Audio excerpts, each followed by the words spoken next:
remove sticky grease. That sticky yellowish film on your kitchen cabinets is not grease anymore. It stopped being grease 6 months ago.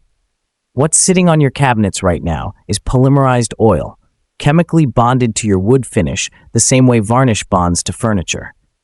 Regular cleaners slide right over it. That $8 spray under your sink, it's painting a silicone layer on top of the grease, not removing it. Scrubbing scratches your finish and makes it collect dirt twice as fast.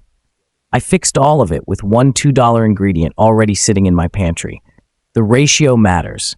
The motion matters. The order matters. Stay with me, because your cabinets are about to look the way they did the day they were installed. Let me ask you something.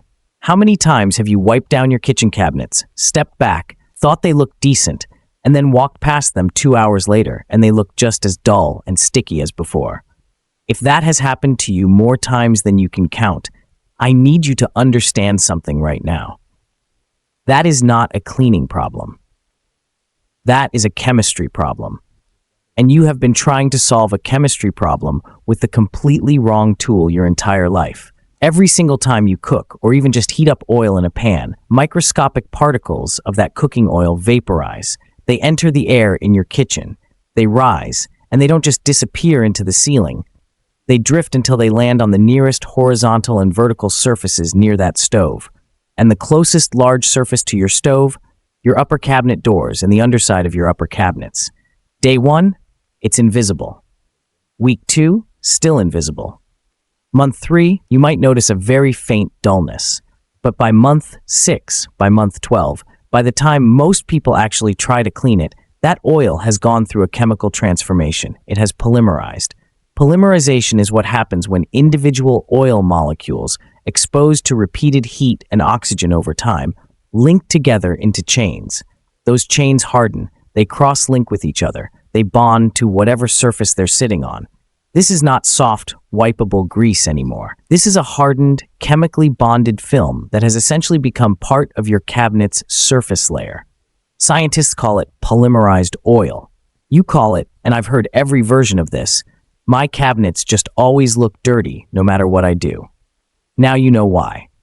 The products designed and marketed specifically to clean kitchen cabinets, the sprays, the foams, the wipes that cost $7, $9, $12 a bottle, the majority of them contain silicone compounds. Silicones are slick, they're shiny. When you spray them on your cabinet surface, they coat the top of that polymerized grease layer and reflect light back at you. Your cabinet looks shiny for about an hour. It smells clean. But the grease underneath? Still there, still hardening, still collecting new dust particles that stick to the silicone layer on top. Every time you use that spray without fully removing what's underneath, you are adding a new coat. Silicone over grease, new grease over silicone, more silicone on top of that. After a year of regular use, your cabinet finish is buried under a layered sandwich of chemical residue and hardened oil. And that is why, eventually, no amount of wiping seems to do anything at all. What most people do when the spray stops working is to scrub harder. They grab the sponge with the rough green pad on the back and scrub. And for about 20 seconds, it feels like progress. But here is what that green pad is actually doing. That abrasive surface was designed for cast iron skillets and stainless steel cookware. The abrasive rating on that pad is completely wrong for sealed wood finish. What it leaves behind on your cabinet surface are microscopic scratches, tiny, invisible gouges in the polyurethane or lacquer coating that protects your wood. You cannot see those scratches with your eye, but they are there, and those scratches are open pores in your finish. Cooking oil particles land in those pores and immediately begin the same polymerization process, but now they have something to grip. They bond faster, they bond deeper. The cabinet gets dirty again in half the time it took before. So you scrub again. More scratches, more bonding. The cabinet gets dirtier faster with every cleaning cycle. That is the cycle the cleaning industry profits from every single month. You keep buying spray. The spray keeps coating instead of cleaning. You scrub when the spray fails. The scrubbing damages the surface. The damaged surface gets dirtier faster. You buy more spray. That ends today. How long have you been dealing with sticky, dull kitchen cabinets? Is it 1 year? 3 years? Have you just accepted that this is how your kitchen looks now? Drop your answer below, because I want you to see how many people are watching this video right now who have been living with the exact same problem and had no idea that a $2 fix was sitting in their pantry the whole time. Now let me tell you what actually works and why. The compound that breaks polymerized grease is not a specialty cleaner. It is not a proprietary formula. It is not something you need to order online or pay a premium for. It is baking soda, sodium bicarbonate, and HCO3, and it has been sitting in the back of your pantry, probably half forgotten, this entire time. Polymerized cooking grease is acidic. The fatty acid chains that make up cooking oil, whether it's vegetable oil, butter, bacon grease, olive oil, olea europea, all have an acidic molecular structure. Baking soda, sodium bicarbonate, NaHCO3, is alkaline. Its pH sits at approximately 8.3. When an alkaline compound makes direct contact with an acidic compound, a neutralization reaction occurs. The molecular bonds holding that polymerized grease to your cabinet surface are chemically broken. The grease does not get pushed around or covered up. It gets released. That is the entire mechanism. Acid meets base. Bond breaks. Grease lifts. But here is the critical detail that determines whether this works or ruins your finish. Dry baking soda on a dry surface is an abrasive. If you pour baking soda on a cloth and scrub your cabinets dry, you are using a compound with roughly the same abrasive action as fine grit sandpaper. That will scratch your finish worse than the green sponge. But when baking soda is fully dissolved in warm water at the correct ratio, it loses its abrasive particle structure completely. It becomes a mild alkaline solution, gentle enough that you could clean eyeglasses with it, but chemically active enough to break 3 years of baked-on polymerized grease off sealed wood without touching the finish underneath.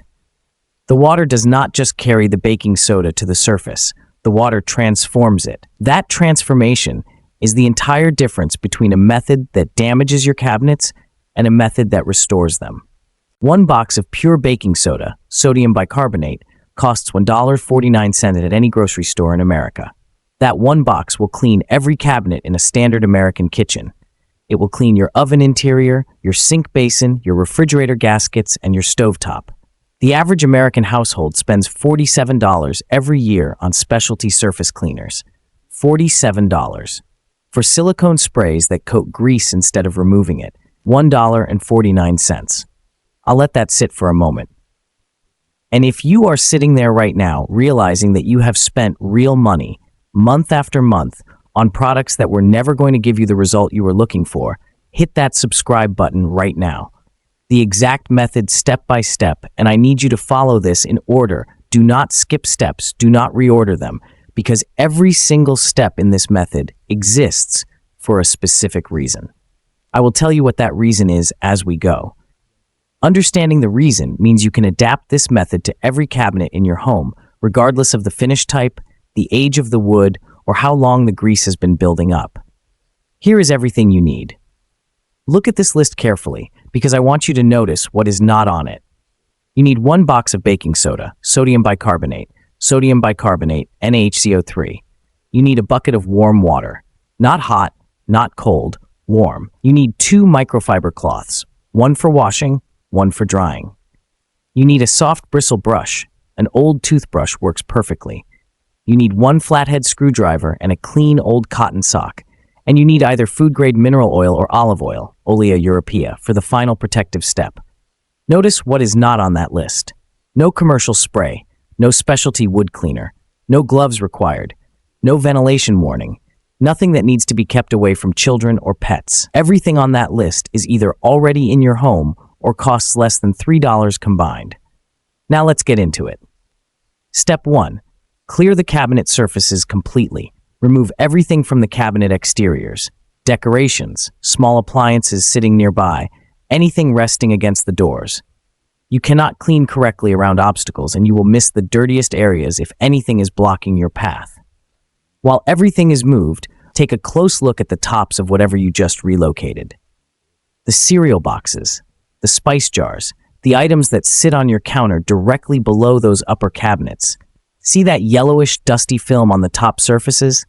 That is the same polymerized grease that is on your cabinets. Wipe those down too before they go back. Otherwise, you are putting grease sources right back next to the clean surface you just worked on. Step 2. Mix your solution and get the ratio right. In your bucket, add 2 tablespoons of baking soda, sodium bicarbonate, NaHCO3, for every 1 cup of warm water. Stir for a full 30 seconds. The solution will look slightly cloudy. That is correct. You are not making clear water. You are making an alkaline solution, and slight cloudiness means it is active. If you see undissolved clumps at the bottom of the bucket, stir longer. This matters more than most people realize. An undissolved clump of baking soda on a sealed wood surface behaves exactly like a small piece of sandpaper. Dissolve it completely. Now dip your microfiber cloth into the solution and wring it out until it is damp. Not wet, damp. Hold it over the bucket and squeeze until no water streams out. Excess water on sealed wood is a serious problem. It seeps into the seams between the door frame and the panel. It works into any microcrack in the finish, and it swells the wood from the inside. The swelling is invisible for weeks, and then it is permanent. Damp cloth, every time. Step 3. Test a small area first. Find the least visible spot on your cabinet setup. The inside face of a cabinet door, a lower corner behind the trash bin, anywhere that is not immediately visible. Wipe it gently with your damp cloth. Wait 30 full seconds. Look at the finish closely. Is the color consistent? Is the surface intact? If yes, you are clear to proceed across all surfaces. If you notice any lightening or cloudiness in the finish, dilute your solution by adding another full cup of warm water to the bucket and test again. Cabinets installed before 1995 frequently have worn or thinning polyurethane that responds differently than modern factory finishes. Test first, every time, on every cabinet you have not cleaned this way before. Step 4. The cleaning motion. This is where most people get it wrong. Start at the bottom of each cabinet door and work upward. This is not optional, and it is not arbitrary. Gravity pulls loosened grease and dirty solution downward. If you start at the top of a door and work down, every stroke sends dirty runoff from the area you just cleaned down over the surface below. You end up cleaning the lower half of each door twice and wondering why it still looks streaky. Bottom to top, always. Now, wipe in straight lines following the direction of the wood grain. Look at your cabinet surface. You can see the grain. It is the subtle linear pattern in the wood. Follow that direction with every stroke. Never wipe in circles. Circular motions leave swirl marks, tiny directional scratches that catch light at an angle and make a clean surface look permanently dull. You will not see them while you are cleaning. You will see them the moment the surface dries and the light hits it. Straight strokes. Grain direction. Consistent pressure. Firm but not aggressive. For the handles and knobs, take your soft bristle brush and dip it into the solution. Work it in short, gentle strokes around the base of each handle. That base junction, where the hardware meets the cabinet surface, is where grease concentration is highest in your entire kitchen. Every hand that opens that cabinet leaves oil, skin residue, and moisture directly on that spot. The bristles reach into the crevices that no cloth can access. After agitating with the brush, wipe the loosened grime away immediately with your damp cloth. Do not let it sit and redeposit. Step 5. Rinse. Take your second clean microfiber cloth. Dampen it with plain warm water, no baking soda, just water. Wring it the same way, damp, not wet. Wipe over every surface you just cleaned. This removes residual sodium bicarbonate, NaHCO3 film from the surface. On high-gloss cabinet finishes especially, skipping this step leaves a faint white haze once the surface dries. It is not damage, it is residue. But it looks like damage, and it defeats the entire point of everything you just did. Rinse every surface. It adds 90 seconds per door. It is worth every one of those seconds. Step 6. Dry immediately. Use your dry microfiber cloth to buff the surface completely dry. Do not walk away. Do not let it air dry. Water that evaporates off a sealed wood surface leaves behind the mineral content that was dissolved in it. Those are the white rings and water spots you see on wood furniture from glasses of water. Buff the surface dry within 2 minutes of the rinse. Buff in the direction of the grain. As you do this, pay attention to what you are seeing, the wood's natural color coming back. The grain becoming visible again, the sticky amber dullness gone. The finish looking the way it looked when those cabinets were brand new. That is not a chemical shine. That is the actual surface of your wood. And if you have been staring at that dull, sticky film for so long that you forgot what your cabinets actually look like underneath it, this moment is going to surprise you. When you look at your kitchen cabinets right now, do they look the way they did when you first moved in? Or have you just accepted that this is how they look now? Tell me below. Because I think a lot of people watching this have quietly accepted a version of their kitchen that they never actually wanted. And I want to hear that. Now, there is one area that this step-by-step does not fully cover, and it is the dirtiest spot in your entire kitchen. Most people have never cleaned it once in the time they have lived in their home.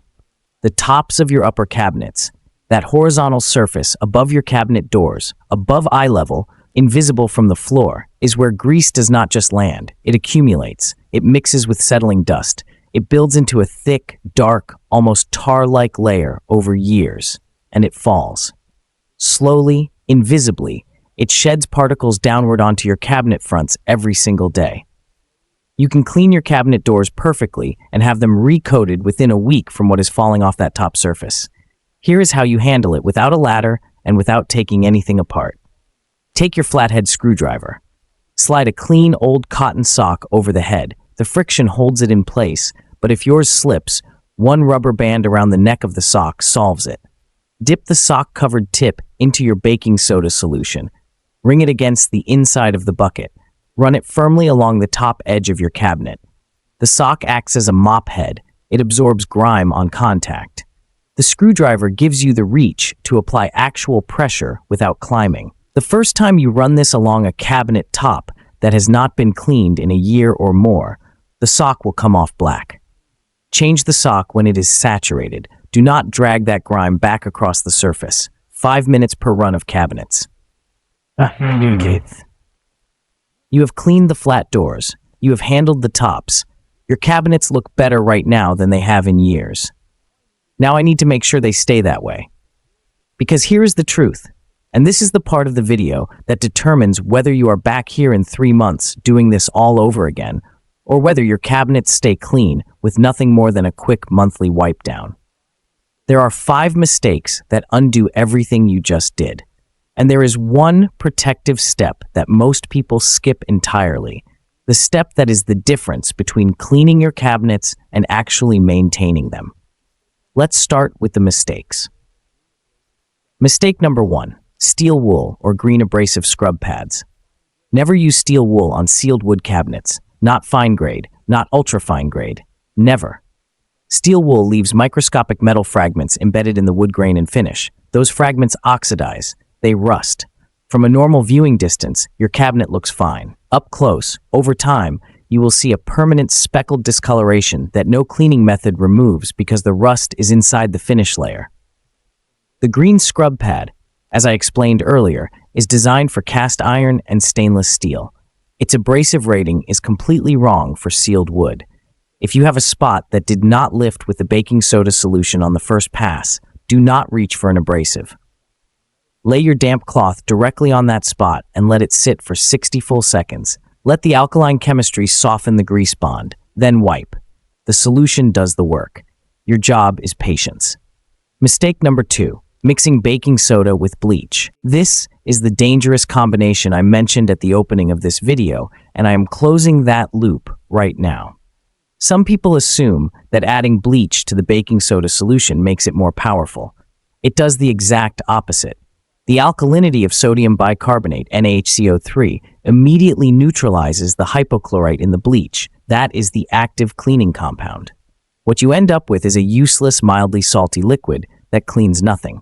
And the fumes produced by that combination in an enclosed kitchen, particularly for anyone with asthma or any respiratory sensitivity at all, are genuinely harmful. Baking soda and warm water. That is the complete formula. Do not add to it. Do not improve it. It does not need improvement. Mistake number 3, using hot water, warm water, not hot. Water above 120 degrees Fahrenheit can temporarily soften polyurethane and lacquer finishes, the clear protective coating over your wood. If your cleaning cloth is very hot and you leave it resting on the surface for more than 30 seconds, you risk leaving a permanent ghost impression in the finish, a dull patch where the softened coating settled unevenly as it rehardened. Warm water activates sodium bicarbonate, NaHCO3, fully and effectively. Hot water solves nothing and creates a new problem. Run your tap to warm, the temperature you would comfortably wash your hands in. That is the right temperature. Mistake number 4, ignoring the cabinet hardware. Cabinet handles and knobs accumulate more grease per square inch than any other surface in your kitchen. Every single hand contact, every time someone opens a cabinet to grab a glass, a plate, a pan, deposits skin oil, food residue, lotion, and moisture directly onto that hardware and the finish immediately surrounding it. Baking soda solution is safe for brass, nickel, and chrome hardware. For antique bronze or oil-rubbed bronze finishes, test a small hidden area first. Some aged patina finishes are intentionally delicate, and the alkalinity can lighten the darkened areas of the finish.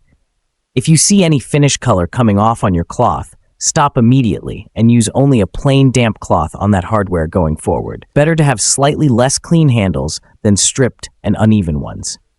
Mistake number 5, letting the surface air dry.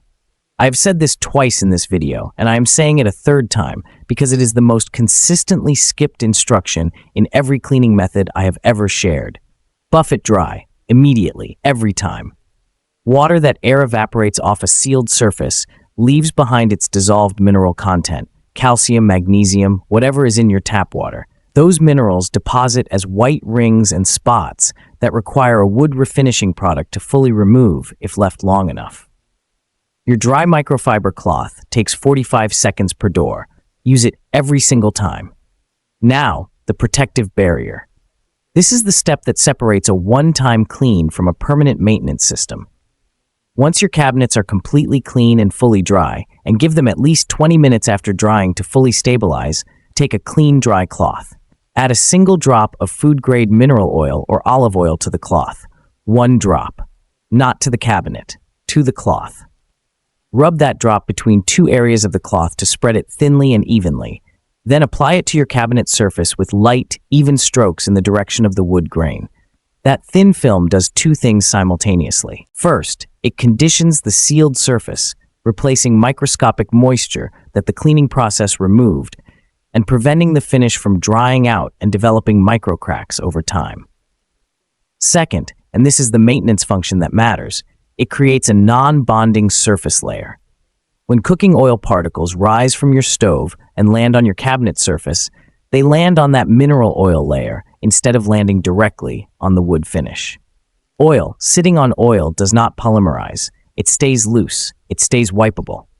Next month, when you do your regular wipe down, the new grease comes right off with a plain damp cloth in 30 seconds per door. No baking soda solution required. No scrubbing. No effort. Use mineral oil as your first choice. It is sold at pharmacies as a laxative or at woodworking supply stores as food-safe finishing oil. It does not go rancid, it is colorless, it is completely odorless. Olive oil is an effective second choice. It conditions beautifully, but carries a faint natural scent for the first few hours after application. Do not use vegetable oil. Do not use canola oil. Do not use any cooking oil that is high in polyunsaturated fats. Those oils oxidize when exposed to kitchen air, and they go rancid on your cabinet surface within 2 to 3 weeks. The smell is unmistakable. Mineral oil or olive oil only. With this system in place, your full deep clean with baking soda solution needs to happen once every 5 to 6 months. Your quick wipe down with a plain damp cloth once every 3 to 4 weeks. Reapply the oil barrier after each deep clean. That is the entire system. 3 steps. 1 box of baking soda, 1 small bottle of mineral oil. Your cabinets maintained correctly for under $5 a year. Now let me tell you exactly why everything else you have tried failed. Because you deserve that answer. Vinegar. Vinegar has a pH of approximately 2.5. It is outstanding for mineral deposits, hard water stains on faucets, soap scum on shower glass, calcium buildup inside coffee makers. But polymerized cooking grease is also acidic. Acid does not break down acid. When you apply vinegar to polymerized grease, the chemistry is wrong from the first stroke. And when you mix vinegar with baking soda, which a surprising number of cleaning videos recommend, they neutralize each other instantly. The carbon dioxide bubbles look impressive and active, but the moment those bubbles form, both compounds have been chemically canceled. You are cleaning your cabinets with slightly fizzy water. Save the vinegar for your faucets. It is genuinely excellent there. It has no business on kitchen cabinet grease. Dish soap. Dish soap is formulated specifically for fresh grease, the kind that comes off a pan within minutes of cooking. It is genuinely effective at exactly that job. But polymerized grease has changed molecular structure. It is no longer free-floating fatty acids that a surfactant can lift. It is cross-linked polymer chains. Dish soap does not break polymer chains. Alkaline chemistry breaks polymer chains. Dish soap belongs at the sink. Sodium bicarbonate, NaHCO3, belongs on the cabinet. Murphy's oil soap, its active ingredient is potassium soap of natural fatty acids, is a legitimate, well-made product. It is not a fraud, but it contains fragrance compounds and preservatives that, if not rinsed with a thorough clean water, pass after every single application, leave a residue film on the cabinet surface. Over months of use without perfect rinsing, that residue builds into a waxy layer that looks and feels almost identical to the silicone buildup from commercial sprays. If you use Murphy's and you rinse perfectly every time, it works adequately. Most people do not rinse perfectly every time. The result is a residue layer that compounds over time and eventually looks exactly like what you started with. Baking soda solution, rinsed with a clean water pass, leaves behind nothing, just clean sealed wood. The generation that built most of the homes Americans still live in today did not have a cabinet-specific spray, a floor-specific spray, a glass-specific spray, and a stainless steel-specific spray. They had staples. They understood how those staples worked, and their wood lasted, their finishes held, their homes were clean. That knowledge did not disappear. It got replaced by convenience culture and product marketing. What you use today is not a new trick. It is an old one that still works, because chemistry does not change. Science does not expire. A $1.49 box of sodium bicarbonate, NaHCO3, cleans exactly as well today as it did 50 years ago. Some things do not need to be improved. They just need to be remembered. What is the one surface in your home that you have never been able to get truly clean? No matter what you tried? Your oven glass? Your grout lines? Your stovetop grates? Tell me below, because your answer is how I decide what this channel covers next. If this video gave you something real today, a real method, real chemistry, real money saved, then this channel has earned your subscription. I am not here to sell you anything. I am not sponsored by any cleaning product company. I am not going to recommend something that requires you to open your wallet. Every method on this channel costs almost nothing and works completely. That is the entire premise of what we do here. Hit subscribe, hit the notification bell so you do not miss the next one, and share this video with someone you know who has been staring at sticky cabinets and thinking there was nothing they could do about it. Because there is, and now they will know it too. This channel grows when real people share real results with real people who need them. Not through ads, not through algorithms, through you deciding that someone else in your life deserves to know this. Thank you for watching the entire way through. I will see you in the next one.